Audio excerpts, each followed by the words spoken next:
The SEC is supporting Victorian homes to switch to electric. You can save money while reducing emissions. Visit secvictoria.com.au. SEC, powering Victoria for Victorians. Authorised by the Victorian Government, Melbourne. Welcome everyone, my name is Peter Schmaltzel. I'm the Industry Manager, Consumer Energy Solutions here at SEC. Thanks for joining. I'll start by acknowledging the traditional owners of the land on which we meet today, the Wurundjeri people of the Kulin Nation. I pay my respects to elders past and present and acknowledge their unique ability to care for country and their deep spiritual connection to it. I'd also like to extend that respect to those traditional owners across Victoria and from which the land on which anyone is joining us from. This information session is all about converting to an electric home. By the end of the session, you'll see that converting to electric is not as hard as what it might seem and can help save money on your electricity and energy bills. You can go to electric one step at a time, prioritising what is right for you, but understanding how to go to electric in the first place is a great way to get started. Joining me today is Trent Jones, founder and Group Managing Director, All Electric Homes. All Electric Homes is a pioneering company dedicated to transforming residential and commercial energy use in Victoria. With a mission to decarbonise homes and enhance efficiency, Trent leads a team that specialises in converting traditional gas-powered residences and buildings into modern all-electric homes. Trent is here to share his insights and answer questions. If you have a question, you can submit it using Slido on the right of your screen, or go to slido.com, enter the event code SEC2025. Our team will consolidate the questions with the aim to get through as many as possible towards the end. Before I hand over to Trent to talk more about going electric at home, here is a great video where Terry Teo shares his home electrification story and the benefits that he's experienced. Hi, I'm Terry. Welcome to our energy efficient all electric home. Come on in. We purchased this lovely double brick Edwardian bungalow in 2008. It had all gas connection and old appliances. Difficult to heat, drafty and cold, and difficult to cool in summer. My advice, start with the low-hanging fruit, which you can do at low cost. Sometimes there are things that you can do yourself, putting in plenty of ceiling insulation. It's an old house with timber floorboards, gone around and gap sealed all the skirting boards. Put honeycomb blinds on the windows, which provide thermal insulation. Our solar system is a 5 kilowatt unit. We also have a battery, which is a small one at 6 kilowatt hours. The job of that battery is simply to save some of the surplus solar that you've made during the day. By having the battery together with the solar, you're maximising your self-consumption of that free solar that you've made during the daytime. As part of the renovation in 2012, we chose to retain our gas connection. We would have been better off going straight to electric because our bill savings would have commenced straight away then. The final step that we took, we replaced the gas heater in the living room with a split system, replaced the hot water system with a heat pump. We converted the gas hob to induction. I certainly had apprehensions whether I would have the same type of style of cooking and to get the same outcome. It has been a wonderful journey going to induction. The heat is powerful, it's responsive, it's controllable, and the results are delicious. I checked our bills recently and we are paying about 80 cents a day for our electricity. That works out to $320 a quarter savings, or around $1,300 a year. An all-electric home is going to be cheaper to run. You will have long-term savings, and there are good rebates, so go ahead and do it.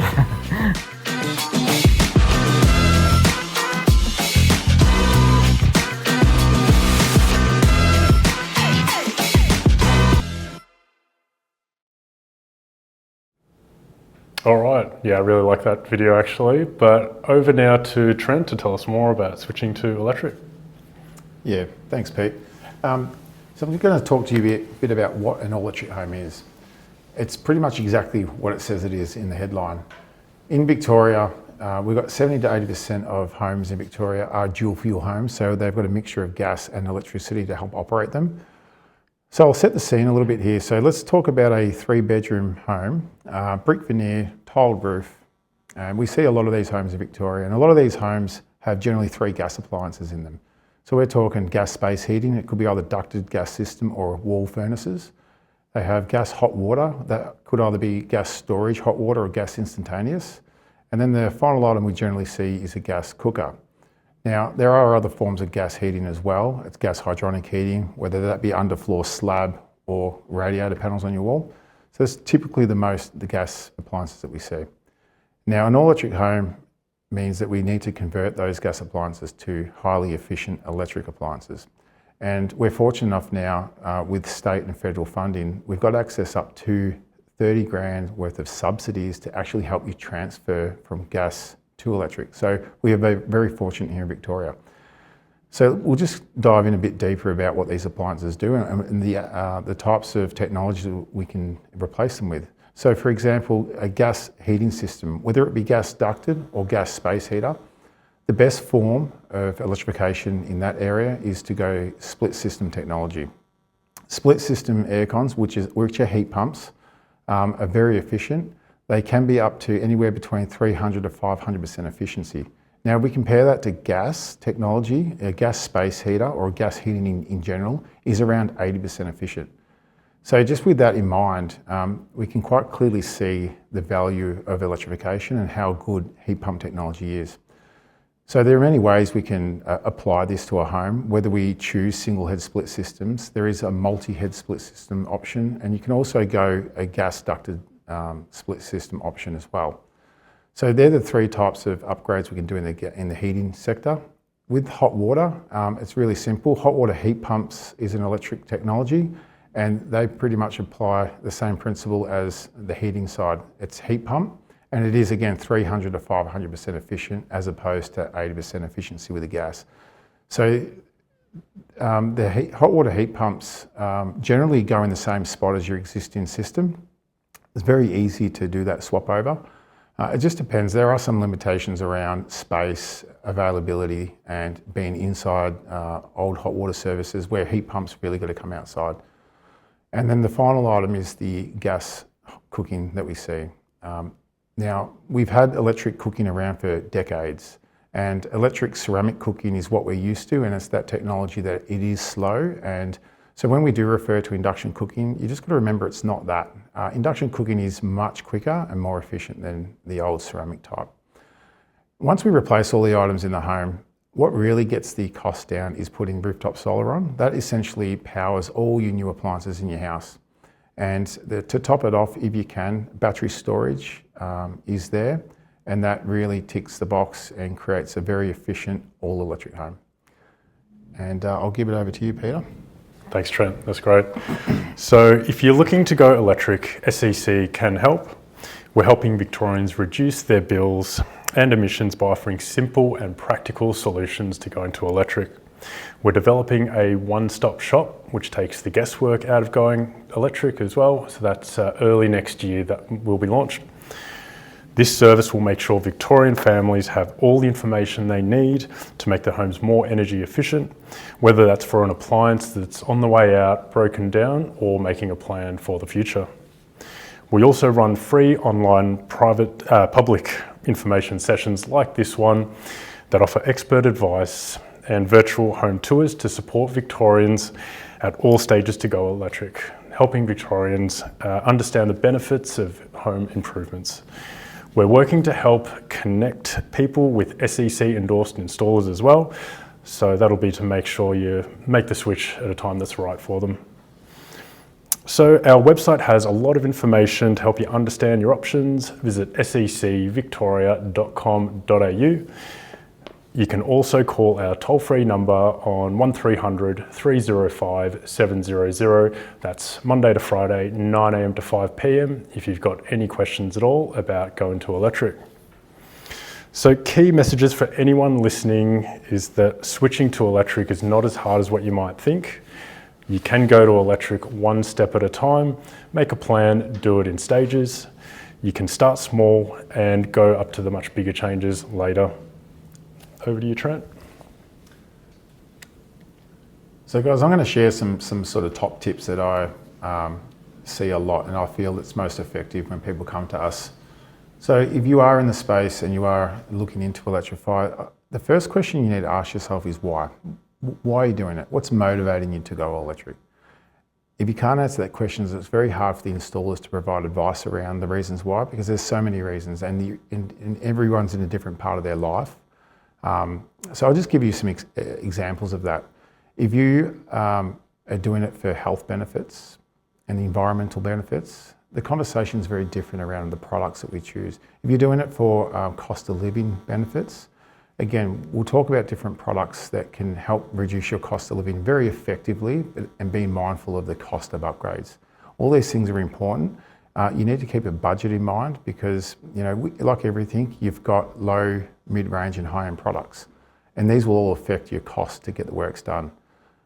I hear a lot of objection around, my house is too hard to electrify. It's going to be too expensive. And my advice to that is, if we understand the why, we can understand the objections and then we can talk through them. So if you think that you need to remove your gas ducted system and replace it with a refrigerated ducted system, my question will be, do you actually need to do that? We need to start looking at behavioural change. We're talking about changing all the technologies in your home to electric, and we're talking about putting solar on your roof. So your behaviour needs to change in order to maximise your benefit. So these are the things that you need to consider. And we need to sort of take a step back and really ask ourselves, do I need the same things I've currently got? What am I willing to sacrifice in order to get what I want?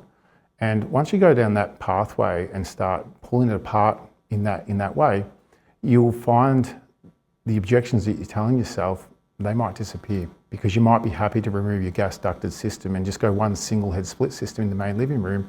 Something like that will achieve 70 to 80% of your house's heating and cooling.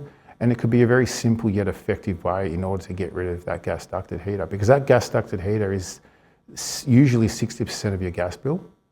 In Victoria, if I refer back to the typical house I was talking about earlier, we are seeing bills between gas and electricity rise up to $3,000 a year to run your home.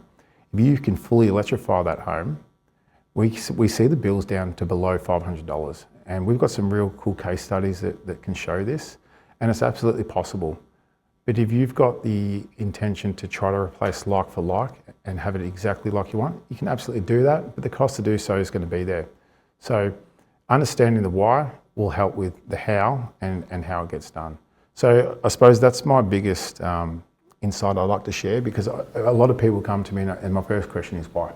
And if you can't answer that, it's a very hard conversation to have. Yep, that's great. Thanks, Trent. Right, so question time. So yeah, we're getting quite a few questions through, which is great. So if you've got any to submit, you can use Slido on the right-hand side of your screen, or you can go to slido.com, use the event code SEC2025. Right, so first question. This is a good one actually. So it's, do you need to have three-phase power to go all electric at home?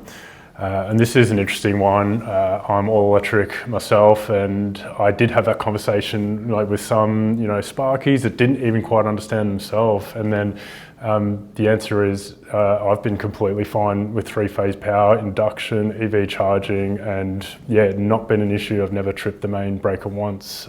What have you seen, Trent, with single versus three-phase? Yeah, absolutely. And this is where it's a bit hard, because when you're seeking advice out there, we all taught a little bit differently as electricians, and you'll get different advice, depends on who you ask. But the simple answer is you don't have to. If we be smart with the technologies we upgrade, absolutely not. Generally what ticks a house over to three-phase is EV chargers. But if we use smart EV chargers with dynamic load control, we can avoid that. So absolutely not necessary. Yep, that's great. Thanks, Trent. Okay, so next one we've got here is the costs approximately of the various changes. And this particular question comes from someone that's on bottled gas. So yeah, so that's an interesting one. What do you see, Trent, normally for sort of those main electrification products in terms of pricing? With bottled gas? Yeah, if they're on bottled gas now, but So switching to electric. the actual investment piece from a return on investment perspective is greater for you if you're on bottled gas. Bottled gas is more expensive than being connected to the main gas line. So not only will you save more money, actually you won't have to get those gas bottles filled anymore. And sometimes when you run out on a weekend, you know, you're off gas for a couple of days before they can get back out. So that removes that inconvenience. But essentially, a bottled gas house is no different from a natural gas supplied house via mains. Yep, absolutely. Thanks, Trent. All right, so another question here. How can I fund this as changing over off gas central heating and hot water and stove is expensive? So yeah, I mean, it's about education, understanding what rebates, what incentives that you're eligible for and making the most of it. It's moving around all the time and that's why, you know, we're here to help. You can, you know, call the SEC and we can give you advice or a trusted installer as well. But yeah, I mean, there's also, you know, other things, you know, some people choose to use financing, but I think the main thing is that incentive piece. There's a lot there more than what a lot of people realise. What would you add to that, Trent? Yeah, so if you're on a budget and you're willing to sacrifice a few things, you can electrify your whole home for under $5,000 if you make smart choices. Again, using the available rebates we've got here in Victoria, state and federal funding, they're there. If you want to have a bit more comfort and not give up so much things, you know, it might cost 15 grand, but we are so lucky here. There's so many finance options available. And generally speaking, when you do electrify and you do need finance to cover the costs, we can create cash flow positive situations. That means that what we're saving you in energy costs, let's just say, for example, we fully electrify a house, we have your bill reduction to say down $250 a month. Now, if you need finance to cover that, you can get finance that the repayments are $200 a month. So we're $50 ahead. So being smart about this and looking at the whole picture can absolutely definitely help, but it's just unlocking that value and understanding how finance can help in that respect. So it's definitely there available. It's just that it's got to be put on the table for you guys to understand. Yeah, great. All right, I've got a bit of a tricky question here and yeah, keen to hear Trent's thoughts, but it is, what is the alternative to gas hydronic heating? And I was at a show recently that all electric homes were at as well, and I got that question multiple times from different people that had installed gas hydronic, you know, pretty recently, and then it's like all of a sudden I want to electrify that. Yeah, what can you sort of say, or what would you sort of have in terms of a conversation with a customer that's in that situation? Might have a 5-year-old hydronic gas heater system. What do you think? Yeah, great question. This one does come up a lot, and unfortunately there is no rebate activities for this upgrade at the moment. I'm hopeful it will come through, but right now, you can put a heat pump in there. You rip out that gas boiler, you can put a heat pump in there. Essentially it's doing the same thing, especially on a newer system. The general health of that should be okay to be able to handle that. If you've got an older gas hydronic system, it can be a bit of a can of worms. So you really want to do a general health check on that first before you go down that pathway.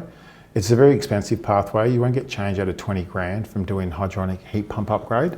And with no subsidies available, it is a hard pill to swallow. But there are other ways. Again, if you're willing to let go of hydronic heating, you can just disconnect it and put single head split systems in and put in a few areas of the house. Again, that's the most effective, cost-effective way to heat and cool your home. If you love hydronics, there's other technologies available. We can pull, if you've got radiator panels, we can simply pull them off. There is a retrofit radiator panel that looks exactly the same. It's got a little reservoir in it, little element in it, and it essentially does the same thing as hydronics. So yeah, all the technology's there, but the biggest barrier there is cost. That's the objection. Yep.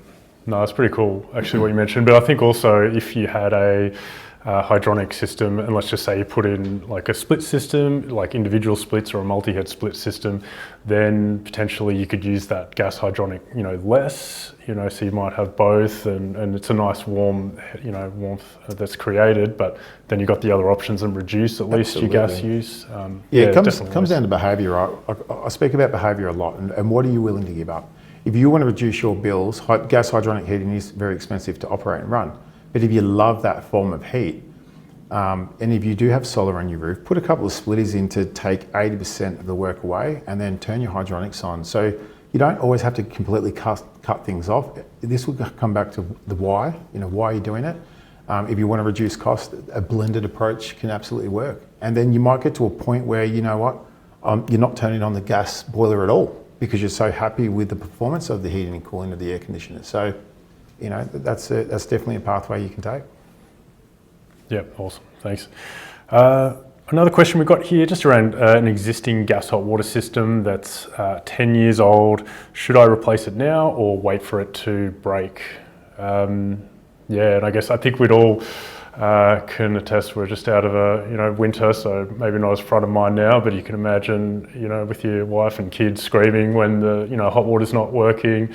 You definitely don't want to be in that situation. Then it maybe limits your options if you then, I got to quickly just get whatever I can in just so everyone's happy again. What would you say, Trent? What would you say is like the lifespan of a 10-year-old gas hot water system? Yeah, 10-year-old is getting there.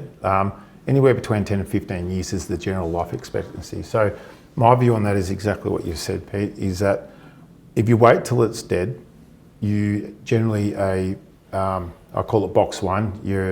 It's an urgent and important activity that you must do, and you're generally not going to get the best deal because you're upset about the situation. You'll be calling around, and you might make the wrong call. You might choose the wrong product, and you might be paying way too much for it.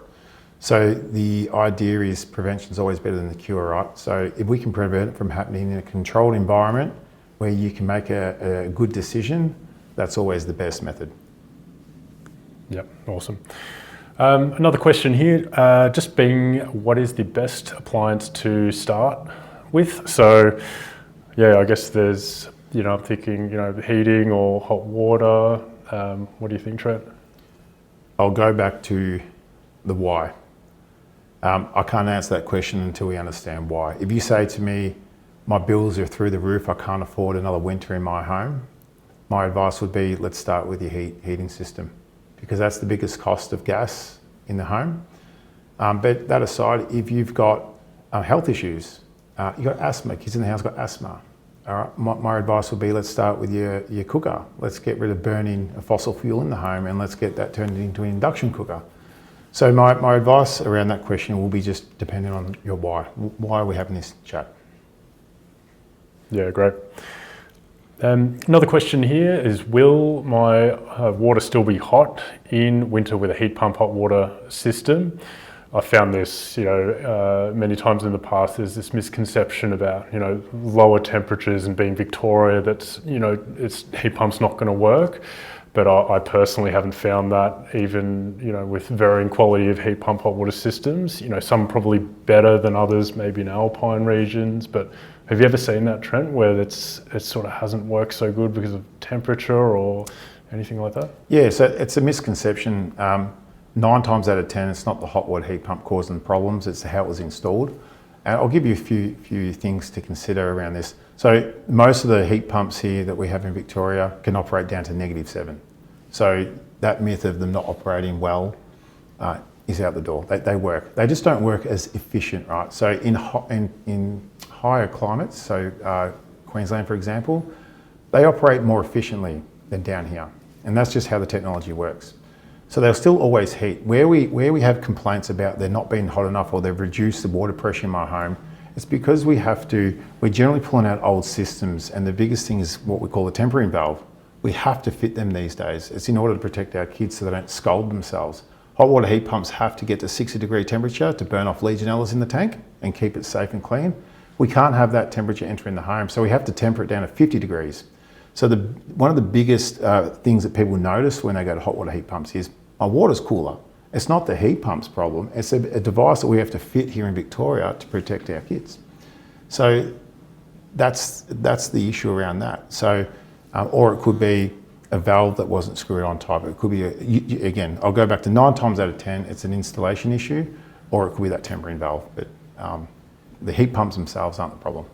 Yeah, definitely. And also I've seen as well in the past, it might be water pressure is too high at the premises, and then, legally to make it comply needs to be turned down. So it does change things in the house, but these are all to bring things in line with current safety standards and other reasons why these safety things are in place. All right, I've got an interesting question here from someone. So do you have any advice for Solstice Energy customers? Would it be convert to LPG or go all electric? Tricky question. There's obviously a lot of affected customers, and, seeing a bit of a theme in some of the questions coming through, but it's, I think, and it's tricky, but all electric, if you can see to it, certainly for the long term, financially better off. In the short term, that gas, LPG might seem appealing, but for some things like heating, I imagine that would be quite expensive. Like, running, imagine ducted heating off bottled gas, let alone the inconvenience changing that, swapping that over all the time. Yeah. What would you say, Trent? Yeah, it's going to come down to the price, guys. If you're on the Solstice network already, you're already paying extreme prices for your gas, up to 9 cents a megajoule. So converting that to LPG gas bottles, you're still going to be paying high amounts. It'll probably be 6 cents a megajoule, which is 3 to 4 times the price of the rest of Victoria. So consider that. You're going to go through this bit of a change. It's an opportunity now to electrify. You do have access to all the state and federal rebates. Why we're going through this change, make the change.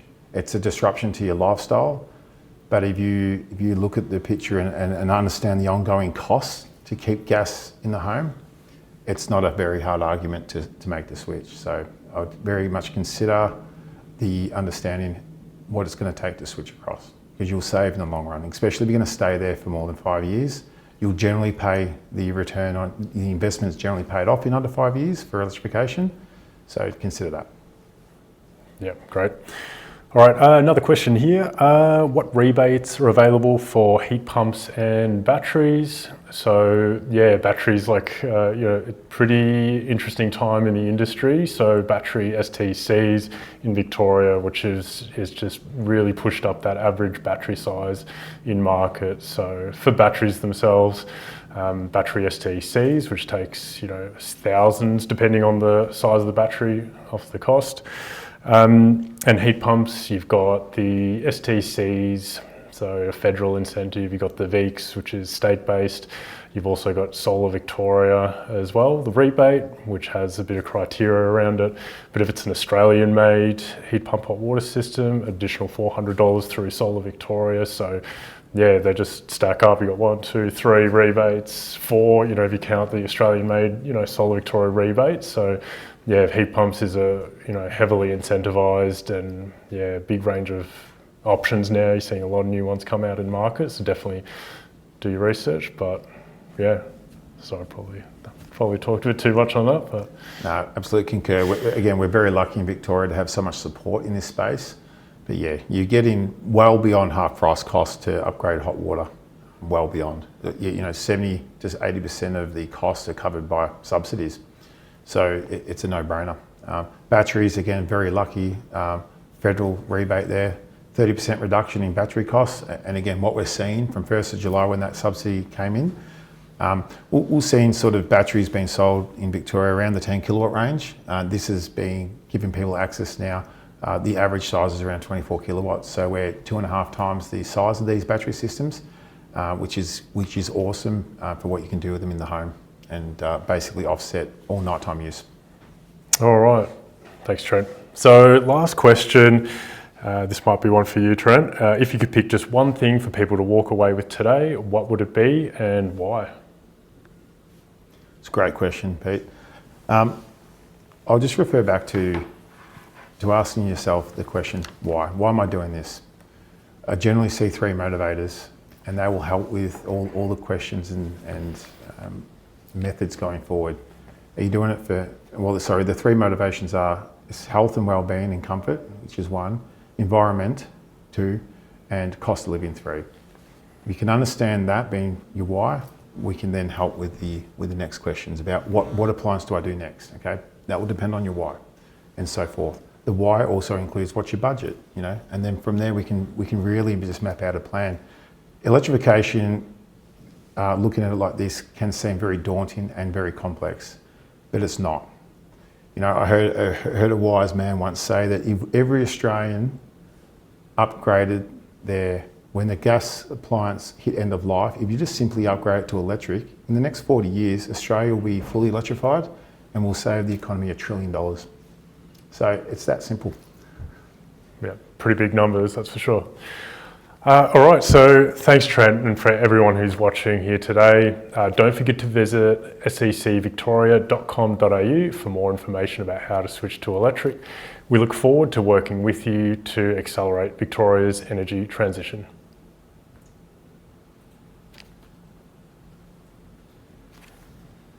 And yeah, so thanks for joining, and if you've got any feedback, scan the QR code and we'd love to hear that, and it'll feed into more sessions like this in future.